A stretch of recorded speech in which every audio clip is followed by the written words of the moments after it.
welcome to this session about waste from waste. Today, the world is having a lot of problem about waste. By 2050, South Asia Pacific will generate 1.5 billion tons of waste. India generates 9.2 million tons of plastic waste. Prime Minister Modi said that let us make India a $5 trillion economy by 2025. The waste industry will see a 4.5 trillion global opportunity by 2030 according to Accenture. 62 million tons of waste is generated in India, out of which hardly anything is there, which is for 15% is processed and 60% is collected. Out of this, 50% of waste is organic with recyclables. By 2047, 1,400 square kilometers of landfill will be required. What we need is a right approach to waste. I have here the warriors of waste with me today, and I would like to welcome them to this session. May I request our good friend Ankur to give his opening remarks. Thank you, Dr. Doshi, and it's a privilege to be part of this panel. The topic of the session is waste, not the waste, and the way I interpret this is that waste is a resource that needs to be harnessed, and the way we see, and Dr. Joshi just mentioned that we hardly harness any waste that we produce. So the question that need to be asked is, why is it that such an obvious wisdom is something that we have struggled over a period of time? Why is it that we are unable to harness? Because it's a very commonsensical statement that waste is resource, it needs to be harnessed. So that's a question that needs to be debated to find real solutions to harness the opportunity that Dr. Joshi mentioned. And there are two elements to how we can answer this question. One is an anthropological inquiry and one is a scientific inquiry. And both needs to be investigated to say, if I were to harness this wisdom that waste is not waste, I need to identify issues which concerns Indian society, the way we are structured, the way we are biased towards waste, and then developing a scientific inquiry where waste disposal needs to be treated as an industry that requires scientific temperament and engineering excellence. Okay, good morning.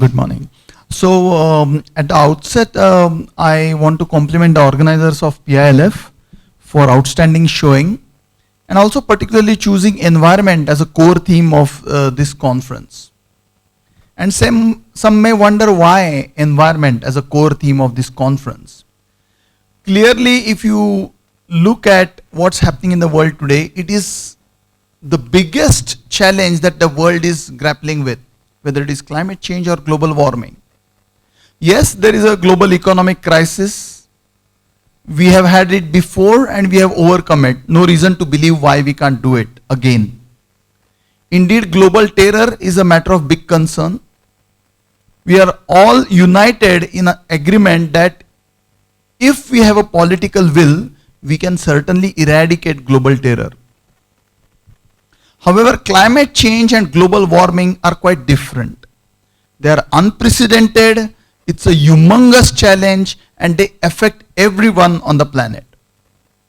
So then how do you deal with this problem? The problem itself is so huge that the solutions need to come from developed economy as well as developing economy. School-going Greta Thunberg said school strike for climate change, and her war cry caught pulse and imagination of the world, and her message to US lawmakers was very simple.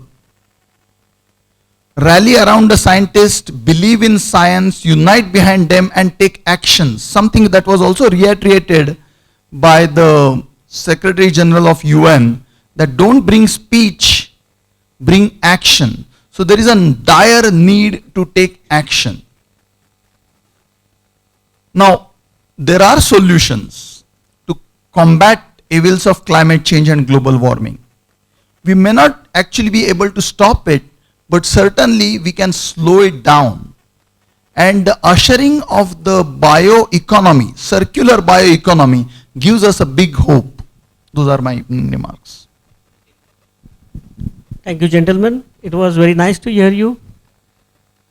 I would like to put everything in a very different perspective. First, we start with what is waste. Like, for example, this batch is so precious to us. Right now, we are holding it close to our heart. After its function is over, its use is over.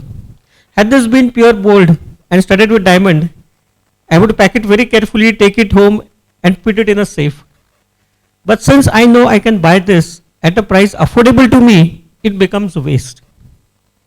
Now, when this will not be a waste, if it is reused, some other organization again uses the same thing, just changes your visiting card, it is again brought into a life cycle. What has happened that plastic is one of the most inexpensive materials.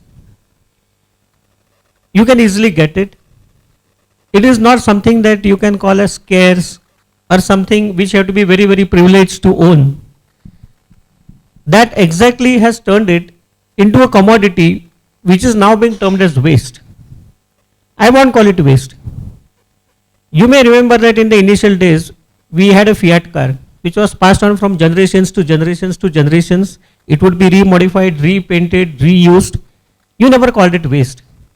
But today, if that same car was lying in your house, you would say, oh, this is occupying too much space. It's not really worth it. It can't go more than 40 kilometers per hour. It is a waste. Let me discard it. And you would be happiest to hand it over to the first Bangarwala who comes along. You would never care whether he really broke it down properly, what he did, what was the end life cycle, did he do it properly or not.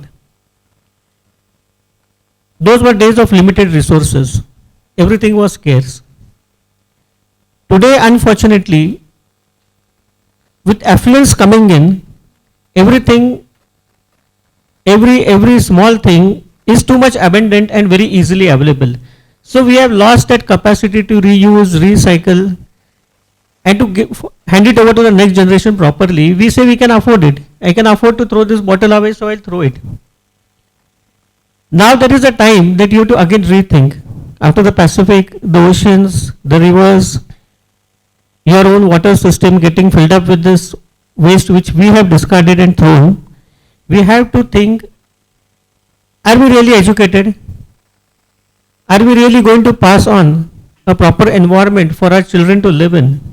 Is this what you can proudly look back and say, hey guys, this is the generation, this is what we are going to hand you over. Thank you, sir. You mentioned about Greta, you know, that young, yeah. She's a sensation, 16 years old. And she 3 days ago met President Barack Obama. Yeah, she met the US lawmakers, yes. Now, why I say president, you know, in the USA they have a nice title. Their title is lifetime president. So even when he steps down from the office, he's President Obama.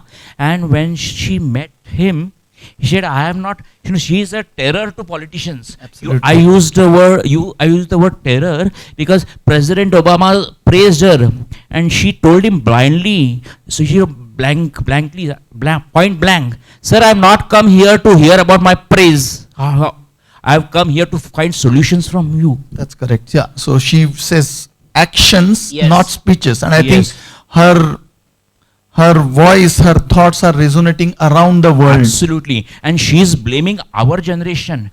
You know, you don't expect solutions from us. You have done all this kachara, you have done the damage to the climate, you be responsible for it rather than I. Let me come to the first question to Ankur now. The topic of our discussion today is an obvious wisdom, but even today, why does India struggle to imbibe this wisdom that waste is not waste? Uh, yeah, I'll just build on to what where I concluded last. We have to go back in history to understand how waste is inducted in Indian society and within us as Indians. And there is a role of caste system. Now, caste system per se is a different subject that requires deep thinking and debate and intellectual curiosity. But from the standpoint of waste management, it has so rewind the clock 1500 years ago. We were few 100 million people living in this subcontinent, and the waste that was generated was in largely cities and clusters. And a bhangi will come and then clean your house. A chamar will de-skin the fallen animal, and we were hardly concerned about how the waste is disposed, how is he de-skinning the animal, and we, as a consuming society, we will just go on with the day. Over a period of time, the caste system actually mutated to such an extent that it just arrested or hijacked the entire waste management industry into informality. Now, till the time we were in the 20th century, it didn't bother us as consuming Indians because whatever we were generating was largely biodegradable waste or solid municipal waste. Now, enter 21st century, and on the consumption side, we are chest thumping our credentials to sort of say that we are the largest consumer of electronics in the world, one of the largest consumers of automobiles in the world. So everything that has got man-made invention, which has enabled our life, has a consumption aftermath that needs to be handled. But the caste system that generated for 1600 years, the entire disposal of that consumption aftermath went into informality. So on one hand, we are consuming and we want to be like the first world. On the other hand, we have rudimentary practices to manage its disposal. So the issue is not about whether we are able to dispose or not. It is when it comes to waste disposal, and that's what we were talking, Mr. Gore and I, it is about how do you manage the aftermath that is generated. And what informality does not allow you to do it does not allow you to discover the economic cost of waste management. The economic cost which requires methods, which requires processes, which requires cost capital, minimum wages to be paid to the people who are managing it. It is an area of scientific excellence. It is an area of engineering. Can you imagine if the same thought was applied to electricity generation and distribution? So how will you react to that? If I'm using the worst quality coal, I'm trying to sort of generate whatever electricity that is possible. I'm trying to sort of give it to the homes. Nothing will happen, right? So that's the reason why we have been able to not appreciate the wisdom of harnessing the waste, because it is in the area of informality now, and we need to upgrade it to make it a formal sector. When you talk about informality, the informal sectors, what we say as the rack pickers is a major part. Any comment on that? Yeah, see, so waste management, disposal and collection are interlinked. You can't have a superior disposal system without injecting precision in collection.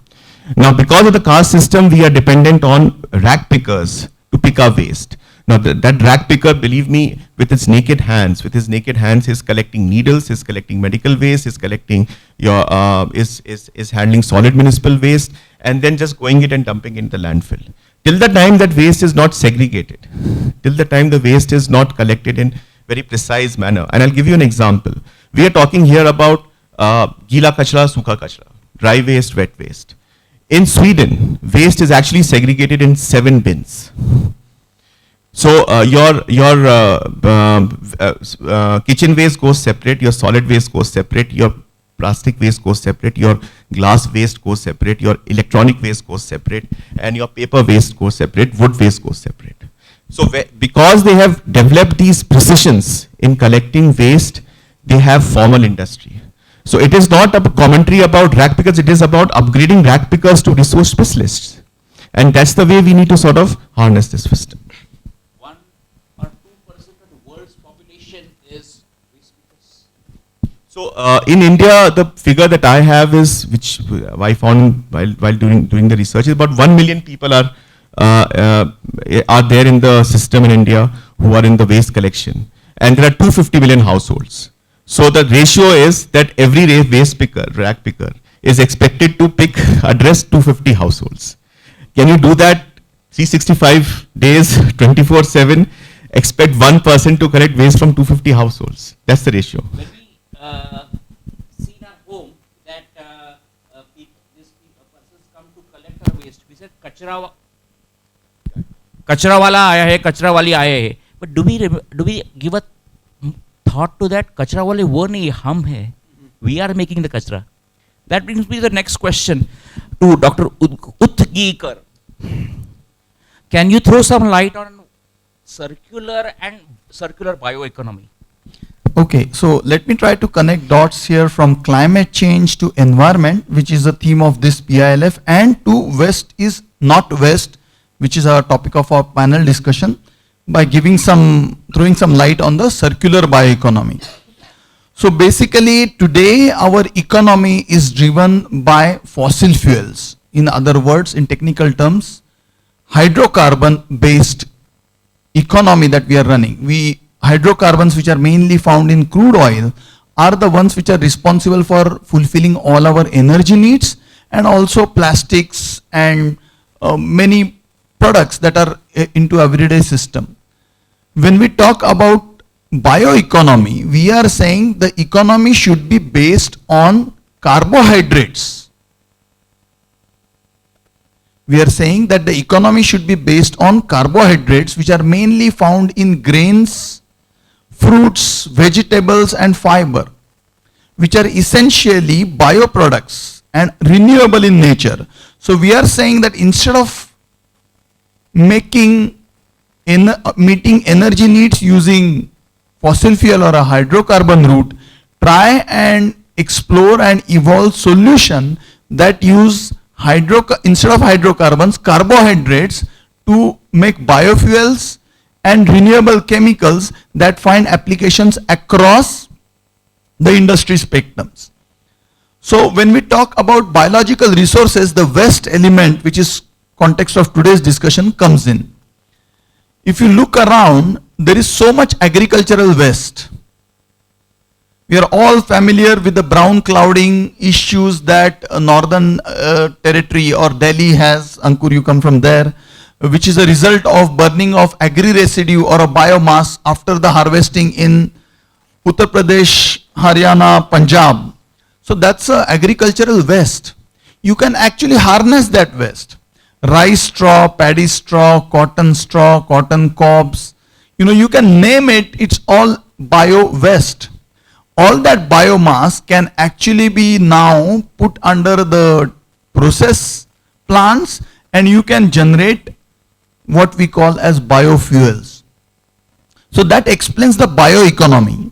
But the circular part is even more interesting, because the economy that is based on hydrocarbons actually generates lots of greenhouse gases, which is the root cause for evils of climate change and global warming. And I don't need to go in details of what the challenges of those are. We are all experiencing on an everyday basis. In fact, the latest issue of Economist on cover today says that the ambient temperature around the earth over last 2-3 decades has gone up by 2 to 3%. Now 2 to 3% may be a small number, but it adversely impacts the habitat, it adversely impacts the humankind, marine life, and so on and so forth.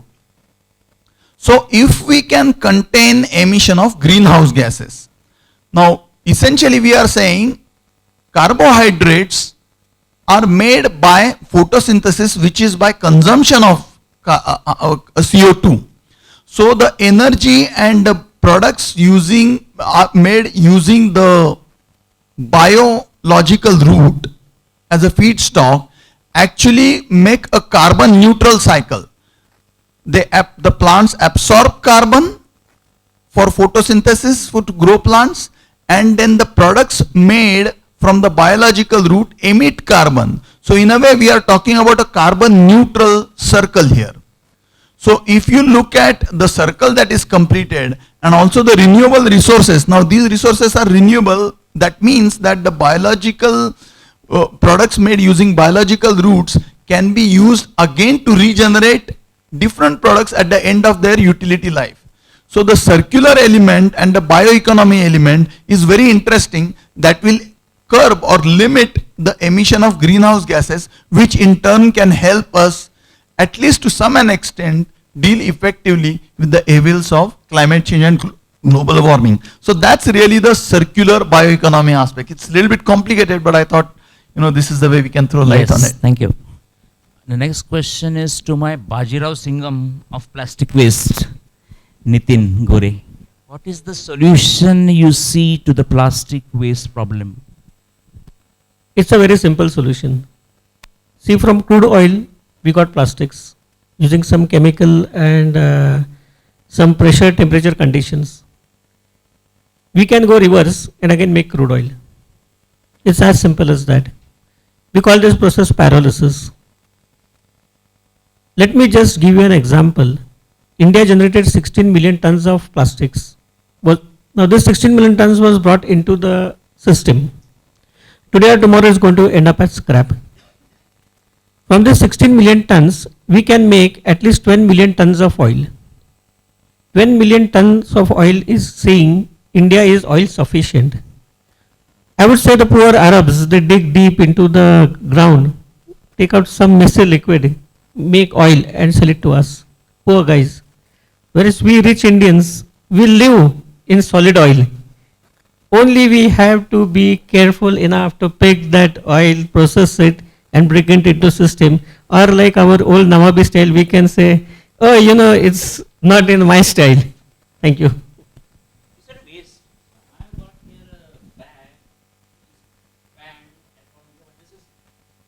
This is not a bag which is banned, it is a bag which is biodegradable. I'm going to show you a product. In Maharashtra, the flex was banned. A Yeah. young gentleman collected 80 tons in a year and upscaled it into this. He's making school bags. Great. Another thing here is a pencil. This is made from 100% recycled plastic waste. Even the lid and I would like to circulate this. My small contribution. I moved all over India and covered entire India in 3 months or so. 3 years. I went there and thank you.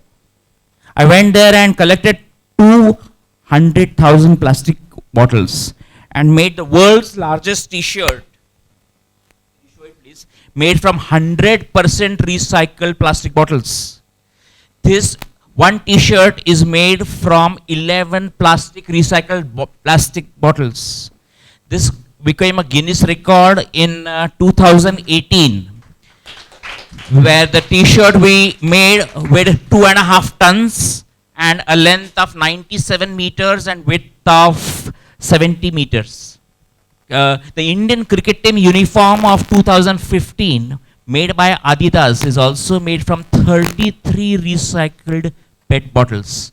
I would like to present this to Ankur for, to show people when he talks next that waste is not waste, but it's a wasted opportunity. Ankur. It is absolutely so true that we are just frittering away with this opportunity, because let me give you some figures. So in US generates about 300 million tons of waste. The size of its waste management industry is $100 billion. Okay. We generate anywhere between 75 to 100 million. So you can do the math, whichever way we are talking about in excess of $20 billion of opportunity, which is a sizable opportunity for an industry to emerge in recovery, resource recovery. And the way we, so Goriji talked about plastic waste. Let me just give you another example of waste, which is e-waste. So think about whatever we consume in our households generates into waste. So one, we need to expand the notion of waste from solid waste that we generate at home to include plastic waste, to include automobile waste, medical waste, and now e-waste. So e-waste today, we are unable to capture 90% of e-waste. It is either dumped, it can be batteries, it can be PCBs, it can be chips, it can be anything that goes into our large and small electronics, phones, TVs, refrigerators. Now, the way this industry and why it is a big issue is, there is something called PCBs that are used in your electronic chip manufacturing. Now, PCBs are banned material. The kind of resins, the kind of metals, the kind of precious metals that go in.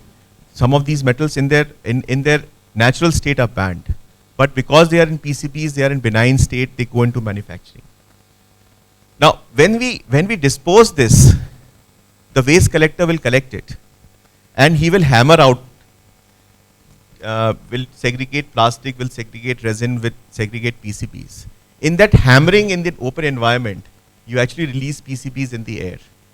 So Delhi is one of the largest aggregators of PCBs and e-waste in the country, and Delhi's air also has the highest percentage of PCBs. This is the direct correlation. Now, the story doesn't stop here. So Delhi only aggregates e-waste. So whatever we generate, 90% we are dumping it. Of the 10%, 90% is done through informal sectors. And where does this e-waste land? So 90%, the chances are that if you have sort of disposed of your mobile phone, either it will be in a landfill or it will be in a Delhi traders market. From there it goes to a city called Moradabad in UP. And in UP there are these 300, 400 families that will be, through naked hands, will be putting these PCBs in acid baths, recovering gold and silver, and everything else will be just dumped in the open. That is how we are processing our e-waste. Now take this example and see how Japan is doing, or let's say how Europe is doing. So there is a company in Japan called PTEC. It's a subsidiary of Panasonic. So when Japan introduced these e-waste management laws, it made it mandatory on consumer durable brands and consumer electronics brands that whatever value that you sell every year, a percentage of that you will have to take back and safely recycle. So Panasonic division came into being because of that law. So Panasonic collects, and now other electronic companies in Japan have also started to use PTEC services, and it has got plants all over. So it is almost like a sanitized plant, absolutely controlled emission, and YouTube videos are there. You can see how the e-waste is processed in PTEC. Now the fascinating thing to note is that PTEC claims that they are able to recover 90% of whatever goes in your smart electronics. So in its original form. So if a smartphone will have resins, will have precious materials, will have rare earth, they are able to dissect, they are able to bifurcate and collect them separately and use them as resources. That is how e-waste is supposed to be processed and managed. So this is the opportunity that we are frittering away, and you can apply the same rule to solid waste. You can convert everything into organic manure and feed it into agriculture. You can use in plastic waste, you can convert it into oil, construction waste, you can convert it into composite bricks. So the point that Dr. Udkar made, I just want to make one additional point on that the West is solving a different problem, which is about consumption and nature of consumption, not sanitation, not waste disposal. They have solved that problem. The only two issues in the West that they are unable to solve is e-waste and plastic waste, because they treat third world countries as a safe destination to export. That's about it. That can be arrested. We are solving the problem of both sanitation, collection and disposal of waste. So our issues, our challenges are slightly different, and we need a wisdom both of the West and perhaps homegrown to appreciate the scientific temperament that is needed. Something fell off from my hand, This is plastic which is now being decomposed in this form. That bag kept for a long time. He made a nice statement about, we are in this generation of millennials, those born after 1980. This phone I took out, Apple. Life was much, much, much simpler when apples and blackberries were fruits and not phones. and they have created waste, e-waste. Dr. Udgikar, next question to you is, can you please expand on the important role of biofuels in the economic growth and development of our nation?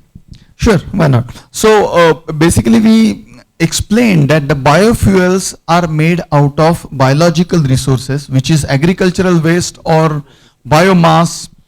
So what do they do?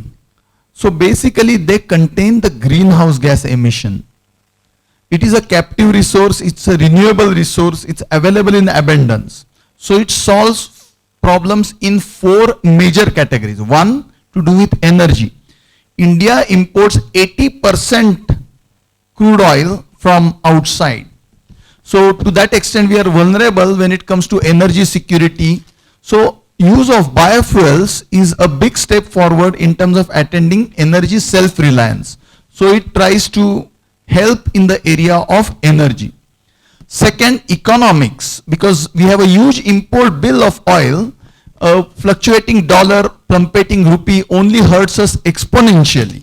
So if we are able to use our own captive resource, which is biomass, which is available in abundance in India, in all farming, because we are also agricultural economy, that can be put to effective use. That talks about the economics aspect.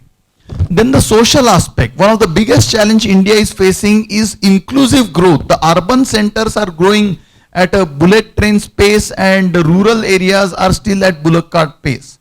So by setting up biofuel plants very near to the location of raw material feedstock, which is agricultural waste, which is essentially found in the farming community in rural part of India, you are trying to actually make an inclusive growth.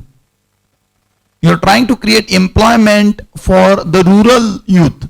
You are trying to encourage entrepreneurship of rural youth. So what we are seeing that it has a big economic, social impact also. So all in all, if you put these whole things together, energy, economics, society, and therefore the main issue which we are talking about is environment, this has a multiplying dominoes effect if we use biofuels. Biofuels, we mean bioethanol, biodiesel, compressed biogas, biojet fuels. The aviation fuel can be also biojet fuel, and of course some of the emerging trends are also coming up. Now there are flagship government programs like Make in India. You know, this essentially will have to be made in India. So it supports the Make in India program. It supports the Swachh Bharat motion, which is gaining momentum, because you know agricultural waste is also after all a waste that needs to be treated. There is a stated vision of the government to double farmers' income. The farmer income is contingent on the seasonalities and very essence of cropping pattern. So this in a way provides an alternate revenue stream to farmers. So it helps in doubling farmers' income. And there is a stated vision that India will strive hard to be energy self-reliance and reduce the imported oil percentage to the extent possible. So it also facilitates flagship government programs. In all, it plays a tremendous role for environment, energy, economy, and social development aspects. Dr. Udgikar, expanding on that question, you know, when did this movement begin and what growth it has? So this movement has, I mean, you know, the real momentum was caught up in after 2003 when the Vajpayee government actually introduced a formal policy mechanism. See, some of these new technologies are not viable from day one. So you need a conducive mechanism to be able to support that industry, encourage that industry, make that industry self-sufficient. So there was a strong thrust on biofuels, what we call as ethanol blending program. So you can actually blend up to 5%, 10%, 15%, 20% ethanol in while making petrol or gasoline without having to change any construction of the internal combustion engines, which is the automobiles basically. But the real momentum was caught up after this government has formally announced a biofuel policy, special pricing mechanism for biofuels, some financial packages to actually give subsidies or viability gap funding as we call it, and also some mechanism to set up these plants. So All in all, this momentum is now catching roots. About 6 to 7% of ethanol blending is happening today in the country. The vision is to go up to 20% and actually much more if we can do it. Do you see this as a sunrise industry in the time to come? It definitely is sunrise industry, because like we talk about Greta Thunberg and a clarion call for taking action against climate change and global warming. So like I said, the ushering of bioeconomy is a major step forward in that direction. So there are legislation and mandates coming where even the aviation sector will have to start blending biojet fuel. So we are seeing this in the transportable sector in road. We are seeing that happening also in the aviation space. Then comes the marine, so the shipping and cargo, which is also a big consumer of oil. So efforts are on to make high-speed diesel or high-powered engines which power ship. The R&D is on the way. So this industry is definitely sunrise industry. Indeed, it's a future for the world as a whole, not just India. Same question, Nitin. How is the growth of pyrolysis in India and how will it benefit our country? Pyrolysis is moving in a big way. It has found public acceptance. Most important, it is a commercial viable alternative. You don't need subsidies here. Any entrepreneur can come and start this project. All he has to be sure is that he can collect that much plastic, because it's a myth. We say there is plastic waste, but really, if I challenge you to collect 1000 kgs of plastic waste in 24 hours, I am sure I can win that bets. So first you have to have an organization by which you can collect these plastics. Once you are sure of that, rest all economies work in your favor. We are an oil deficient country, so selling oil is no issue. You will get advance payment, not like what the normal plastic processor suffers. You don't need external power. These machines generate their own power. So all that remains is your willpower that has to come into force. Second, you need public support. They should assure you that they won't discard their waste. They'll hand it over to some collection centers. Maybe we'll have to build up that network into the future. And we must take care that not a single piece of plastic is discarded. Rather, it is recollected. Whatever can be recycled should be recycled, and rest should be pyrolyzed. Thank you. I just want to add one quick point. We are all familiar with refineries, which actually essentially import a lot of crude oil, and through the process of refining and distillation, you make petrol, rock oil, kerosene, diesel, tar, bitumen, and so on and so forth. The concept of biorefinery is catching up real fast. So the India is one of the first countries in the world who has stated vision, and in fact not just vision, they have announced as many as 12 number of biorefineries which will use biomass or agricultural waste as a feedstock to actually manufacture ethanol, which is a biofuel. So we as a nation are already taking a big step forward in terms of taking these biofuels ahead. I'd like to add to Nitinji's list of what is needed at the front end to make the disposal industry work. Public support is good, and the intent is good. When I was researching for the book, I had the opportunity to sit and have deep conversations with many people. Believe me, there is no lack of sincerity and intent from anybody that they want to solve the problem.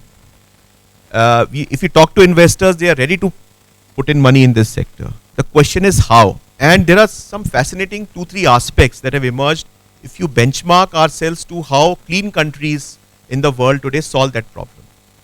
The first issue is of legislation. And the issue is about legislative specificity. What it means is that if you track the journey of Japan from 1950 to 2010 on environment and waste management laws, that country has made one law every 2 years about only on waste management. So every 2 years since 1950, they have been refining and making laws to inject specificity of action in what is needed to be done. I'll give you an example of India. Till 1986, we had no law. And then came the environment laws, which is a broad-based set of laws to govern environment in 1986. Till 2015, they were not amended at all. 2015 was the second set of laws that came on waste management, on e-waste, and still they are broad-based.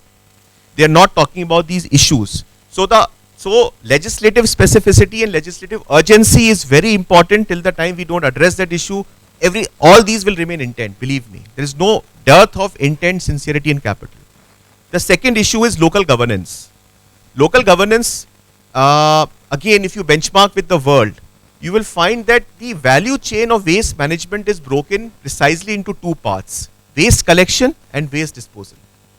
Just like electricity distribution and electricity generation. So the companies that generate electricity don't distribute electricity, and companies that distribute electricity don't generate electricity. These are specific functions that are to be carried out in a specific manner that requires different set of methods and processes. So the clean countries decouple the role of local governance from waste disposal. So local governance or the municipalities are not responsible for making landfills or making incinerations or making all these. This is an infrastructure play. They are only responsible for collecting segregated waste and then transporting it. That's about it. So this decoupling, till the time this decoupling will not happen in the local governance, the element of waste disposal can't rise to the level of industry. And therefore we struggle with incremental solutions of improving the livelihoods and making sure that the rag pickers are the most overworked element. They can't collect all the waste. That's why 90% of the waste is just frittered away in open landfills. Open landfills are banned in Europe since 1980.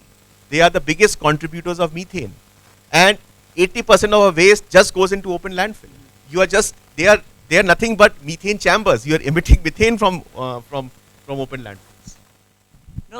To collect 1 kg of plastic bag, the rag picker has to down 400 times.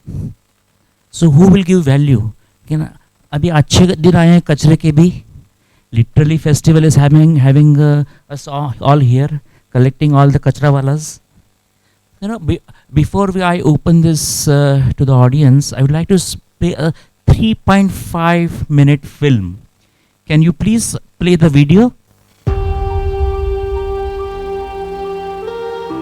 Be the change you want to see. Love humanity, love environment, love your country and love your planet. प्यार है मुझे, प्यार है मुझे, प्यार है मुझे, प्यार है मुझे। प्लास्टिक की इन लहरों में, प्लास्टिक के इन शहरों में, प्लास्टिक सा बेजज्बाती ये दिल हो गया। वो मेरे बचपन का सवेरा, रेत पे लहरों का फेरा, पंछियों कछुओं का बसेरा, सब कुछ खो गया। हाँ मुझे इंतजार इंतजार है तेरे फिर से आने का, दिल बेकरार बेकरार है इस दीवाने का। समंदर से हाँ मुझे प्यार है, इस धरती से इस अंबर से हाँ मुझे प्यार है। समंदर से हाँ मुझे प्यार है, इस दुनिया से मेरे इस घर से हाँ मुझे प्यार है।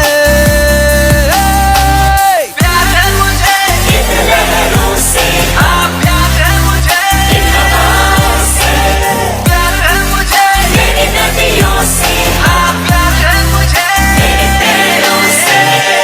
वो झाड़ क्या बोल रहा है सुनो, झाड़ क्या बोल रहा है सुनो। वो लहरें हमसे बात करना चाहती हैं, वो बातचीत करना हमको शुरू करना चाहिए। वो करना चाहिए, डिस्कनेक्ट हो गया नेचर से। प्लास्टिक का शुक्रिया अदा, प्लास्टिक ने साथ जो दिया, मिसयूज न करेंगे इसे ये वादा कर लिया। समझदार है अब ये इंडिया, अब तैयार है पूरी दुनिया। खूबसूरत जहाँ का जिम्मा हमने ले लिया। हाँ मुझे एतबार एतबार है सबके मिल जाने का। दिल बेकरार बेकरार है हर दीवाने का। समंदर से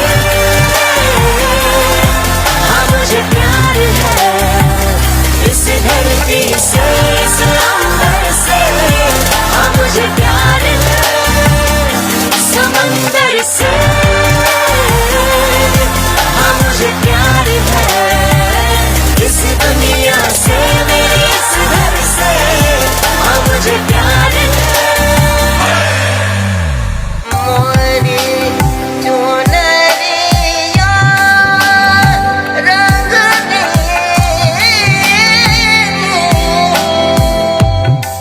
रंग दे जवान, रंग दे।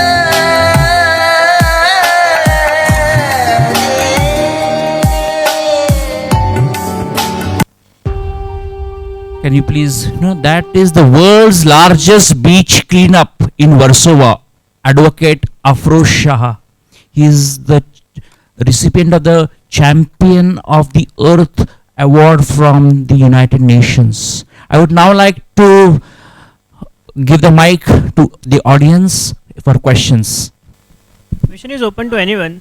Do you really think the problem to solving this plastic waste would be even possible if the government does not like actually emphasize the wet plastic, dry plastic thing? Because they gave out free dustbins to everyone, but in the end, the car that comes, they just makes the waste. What's the point? We can't solve the problem of disposal without addressing the problem of collection. So till the time the approach to collection is voluntarily is done in these sort of start and stop mode of public participation without state intervention, we will have this problem. In fact, I am a bit also skeptical about just going ahead and banning something, because we don't know what is the replacement cost of what will emerge, and do we have solutions, and do we have solutions to address the replacement demand and the value chains that work around it. So I am with you on the skepticism. The most important thing is to educate our children right from the high school age, how to actually live in a sustainable way all throughout life. I mean, that is not what we are doing. I mean, we know, everybody knows that there are problems with plastic, metals, and several other things, and the solutions are also there, but all boils down to educating at the high school age itself how to go about all throughout your life doing all these things, isn't it? Yes, I agree with but that's only one part of the solution. Just to build on the point that you mentioned, we introduced the subject of environment and waste in India in 2003, and CPSE didn't introduce it out of some wisdom that just occurred. Supreme Court mandated it, and that's how it was a judiciary sort of nudge that was given. And then suddenly CBSE decided, no, we have to start to introduce environment studies. And still in many boards, it's a very perfunctory job in which we introduce waste, because the society is corrupted by the skewed social contract. For the consuming society, waste is an outsourced activity to the caste system. Till the time we don't address the social contract, we can't solve any problem that deals with the onward journey of waste.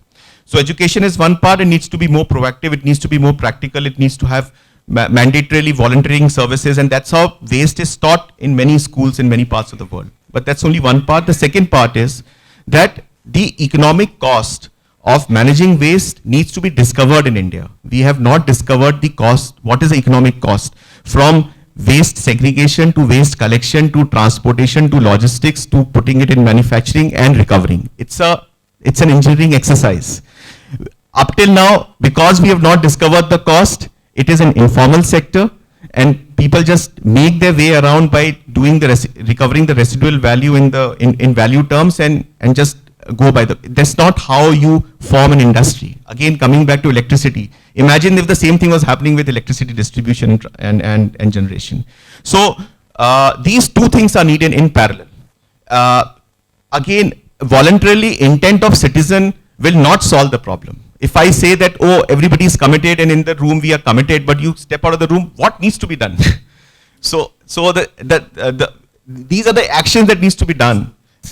Actually, I just want to ask about the efficiency of the recyclable products. Like, if we talk about the biofuels in octane number and cetane number, how much is the cetane number and octane number, and how is it efficient to put in our vehicles and use in that way, so that we can compare it with the petrol and diesel available right now, and only then we can apply it in a daily life, that we have to use it because it is efficient as equal as it is available in the hydrocarbons. I got your point. It's this way. Plastic is basically what? C1 to C100 in a complex chain. Yep. When you break it down, C1 to C4 will be equivalent to LPG. From C4 to C20 is your pyrolysis oil. Yes, sir. On further distillation and giving additives, Yes. you can make petrol, you can make diesel, you can make kerosene, you can make whatever you want. Yes, sir. It's basically the same family. It's like you changing your shirt.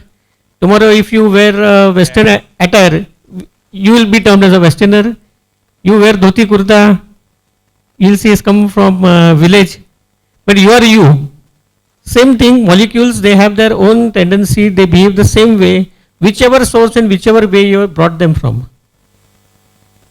That is okay, but I mean to say that if the cost of procuring that thing is more than the... No, it is less. It's actually, it's just 3 rupees per kg to convert from waste plastic to fuel. Is it documented anywhere? From where I can I can, get it's it? not just documented, it's being practiced At where, sir? in India. Yeah. So the cost is just rupees 3 converting from plastic waste to oil. Okay. Further distillation and purification will be maximum 2 to 3 rupees. So in 5 rupees a liter, you can convert plastic waste to oil. Yes, sir. Sure. So a quick answer to you is, we are comparing apples and oranges. Okay, for a consumer it may be the same fuel. One technology is 100-year-old, which has achieved volumes of scale, global acceptance, market traction. Another technology is evolving, emerging, yet to achieve the kind of market traction, economies of scale, and so on and so forth. Just imagine what was solar 2 decades back. It was very expensive, if you remember. Today it's a commodity.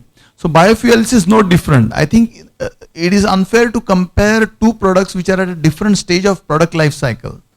So purely, and then there is a government that is chipping in, which is, for example, UK is saying that they will levy the carbon tax on the emissions. So if you look at the emissions of an automobile from the fossil fuel route and from the biofuel route, they will be different. So if you don't actually support the biofuels in that fashion, it will never achieve its feasibility.